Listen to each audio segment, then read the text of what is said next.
అంటే ఇప్పుడు తెలంగాణ చూస్తే తెలుగుదేశం కాంగ్రెస్ కూడా ఒక వేదిక మీదకి వచ్చేటువంటి అవకాశం కనపడుతుంది ఇక్కడ. భవిష్యత్తులో అటువంటిది ఏమన్నా ఉండి వైఎస్ఆర్సీపీని సింగిల్ అవుట్ చేయడానికి అట్లాంటి అవకాశం కూడా ఉందంటారా? ఇది తెలుగుదేశం కాంగ్రెస్ కలిసి అవకాశం అంటే అయితే ఒకటైతే వాస్తవం అండి, భారతీయ జనతా పార్టీ అలాగే కాంగ్రెస్ పార్టీ ఏదో ఒక పార్టీతో కలవకోకుండా సీమాంధ్రలో ఆంధ్రప్రదేశ్లో మనలేదు. భారతీయ జనతా పార్టీ కూడా సింగిల్గా పోటీ చేస్తే వాట్ ఈస్ ద కెపాసిటీ, అలాగే కాంగ్రెస్ పార్టీ సింగిల్గా పోటీ చేస్తే కెపాసిటీ ఏంటి?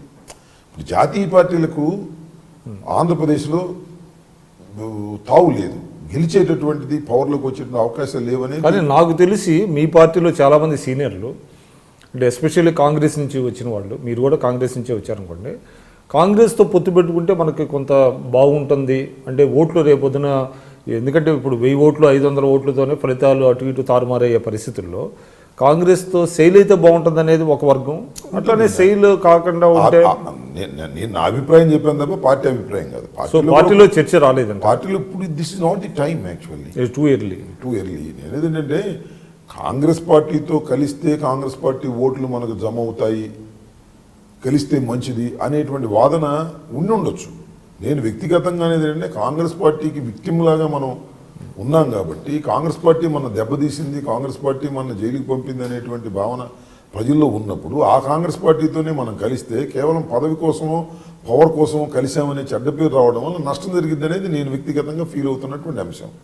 This is too early. దేనికైనా చివరిలో ఏం జరుగుతుంది ఏంటి అనేది మనం చూడవలసిన అవసరం ఉంది. ఒకటైతే మాత్రం it is very clear, Congress party సింగిల్గా కంటెస్ట్ చేసి ఒక్క సీటు కూడా తెచ్చుకునే పరిస్థితి ఆంధ్రప్రదేశ్లో లేదు, ఇంక ముందు కూడా రాదు. వాళ్ళు ఎవరో ఒకరిని పొత్తు పెట్టుకోవడానికి వెళ్తారు. తెలుగుదేశం పార్టీతో పొత్తు పెట్టుకుంటారా, వైఎస్ఆర్సీపీతో పొత్తు రావాలనుకుంటారా, భారతీయ జనతా పార్టీతో వెళ్ళలేదు. వాళ్ళిద్దరికి కేంద్రంలో భారతీయ జనతా పార్టీ కాంగ్రెస్లు రెండు విభిన్న కోణాలు ఉంటాయి, ధృవాలుగా ఉంటాయి. ఇక్కడికి వచ్చేటప్పటికి విభిన్న ధృవాలుగా ఉన్నటువంటి తెలుగుదేశం వైఎస్ఆర్సీపీలో దేంతో దాంతో పొత్తు పెట్టుకోవాల్సిన పరిస్థితి. భారతీయ జనతా పార్టీ అంటే కాంగ్రెస్ పార్టీ అంటే it is up to the Congress but not up to the YSR. అంటే వాళ్ళు అడిగితే మేము ఏం ఆలోచన చేస్తామనేది అంత అడ్వాన్స్గా ఇంకా ఆలోచించలేదు. ఇప్పుడు తెలంగాణ విషయం, తెలంగాణలో ఇక వైఎస్ఆర్సీపీని దాదాపుగా తెలంగాణని విస్మరించినట్టే అని అనలేము, బలహీనంగా ఉందనేది ఒప్పుకోక తప్పదు.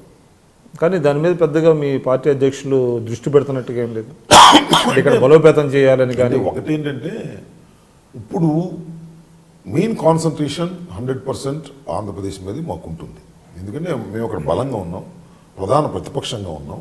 అయితే ఇక్కడ పిండి కొద్దీ రొట్టిలాగా ఇక్కడ ఉన్నటువంటి బలాన్ని పెంపొందించుకోవడానికి ప్రయత్నం చేస్తాం. మేము తెల్లారిపడికి అధికారంలోకి వచ్చేటువంటి అవకాశం లేదు. నెక్స్ట్ ఎలక్షన్లో అధికారంలోకి మీరు రాగలరా తెలంగాణలో అంటే ఎస్ మేము వస్తామని చెప్పేటటువంటి ధైర్యం మాకు లేదు. అదే ఆంధ్రప్రదేశ్లో నెక్స్ట్ మీరు అధికారంలోకి వస్తారంటే డెఫినెట్గా వస్తామనేటువంటి ధైర్యం మాకు ఉంది. ఎందుకంటే అక్కడ ఉన్న ground level situation is entirely different from Telangana.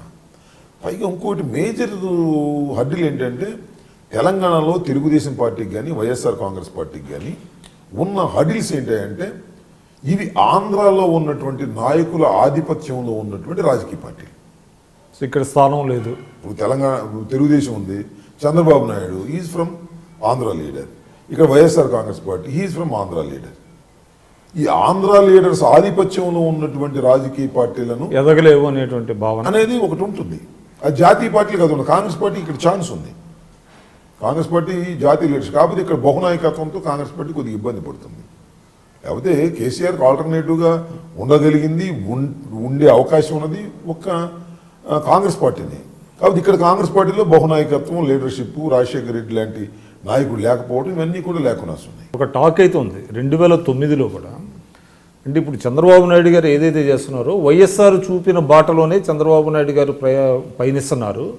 ఆ రోజు రాజశేఖర రెడ్డి గారు కూడా ఈ విధంగానే చేశారు. అంటే జలయజ్ఞంలో కానివ్వండి, మిగతా వాటిల్లో కానివ్వండి, ఇవన్నీ అటువంటి పందానే ఆయన చూపిన మార్గంలోనే చంద్రబాబు గారు వెళ్తున్నారు అనేటువంటిది కొంతమంది రాజకీయ విశ్లేషకులు. నేను ఐ డోంట్ యాక్సెప్ట్ దట్. ఎందుకంటే ఒకసారి వెనక్కి వెళ్ళి చూస్తే ఈ రాష్ట్రంలో రాజకీయాల్లో డబ్బు వెదజల్లేటటువంటి సంస్కృతిని తీసుకొచ్చింది చంద్రబాబు నాయుడు గారే.